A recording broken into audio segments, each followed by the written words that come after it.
안녕하십니까. 10월 28일 주요 뉴스 브리핑입니다. 담배 소비세수 1조 8천억 원이 세입 확대분의 3분의 1을 차지한 것으로 나타났습니다. 근무일지를 조작해 임금을 받아 가로챈 부산항공노조 전 현직 간부가 입건됐습니다. 내년부터 국가유공자도 장애인으로 등록할 수 있게 됩니다. 지난해 보험사들이 휴대전화 보험을 판매해 1,800억 원가량 이익을 본 것으로 나타났습니다. 우리나라의 남녀평등 수준이 세계 최하위권이라는 평가가 나왔습니다.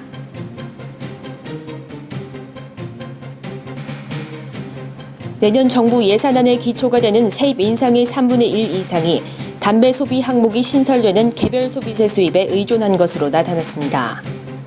국회 예산결산특위의 내년 예산안 검토 보고를 보면 내년 국세 수입은 모두 221조 5천억 원으로 올해보다 5조 1천억 원이 늘었습니다. 이 가운데 소득세 상승분이 3조 1천억 원, 개별 소비세 상승분은 1조 8천억 원을 차지했습니다.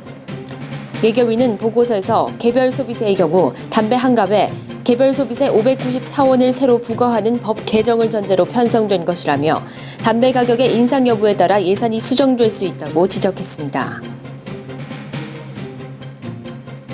부산경찰청은 근무일지를 조작해 근로자를 투입한 것처럼 꾸며 임금을 받아 가로챈 혐의로 부산항공노조 지부장 53살 A씨 등 전 현직 간부 7명을 불구속 입건했습니다. 경찰에 따르면 이들은 지난 2011년부터 최근까지 물 동량이 많을 경우 추가 인력을 투입할 수 있다는 규정을 악용해 일하지도 않은 근로자를 근무 일지에 넣는 수법으로 부두 운영사로부터 45차례에 걸쳐 7,200만 원을 받아 챙긴 혐의입니다. A씨는 또 2007년 8월부터 5년 동안 구직자 6명을 취직시켜주는 대가로 5천만 원을 받아 챙긴 혐의도 받고 있습니다. 내년 4월부터는 국가유공자와 보훈보상 대상자도 장애인으로 등록할 수 있게 됩니다. 보건복지부는 국가유공자 등에게도 보편적인 장애인 복지 서비스를 제공하는 내용의 장애인복지법 시행령 개정안이 오늘 국무회의를 통과했다고 밝혔습니다. 이번 개정으로 국가유공자 가운데 신체 장애가 있는 2만 3천 명이 장애인 복지 서비스 혜택을 받게 됩니다.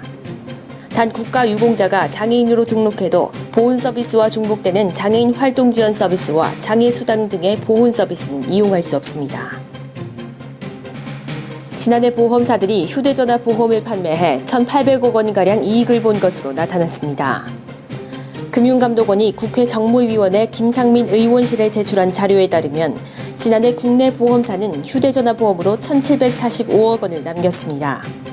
보험에 가입한 휴대전화 한 대당 평균 보험료는 지난해 6만 548원으로 전년도에 비해 34% 증가했습니다.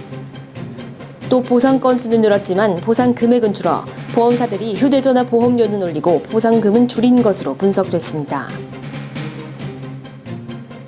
우리나라의 남녀평등 수준이 세계 최하위권이라는 평가가 나왔습니다. 스위스의 민간 싱크탱크인 세계경제포럼이 발표한 국가별 남녀평등 순위에서 우리나라는 142개국 중 117위를 기록했습니다. 순위는 고용과 취학 기회, 건강, 정계 진출 등을 둘러싼 성별 간 격차를 수치화해 매겨졌습니다.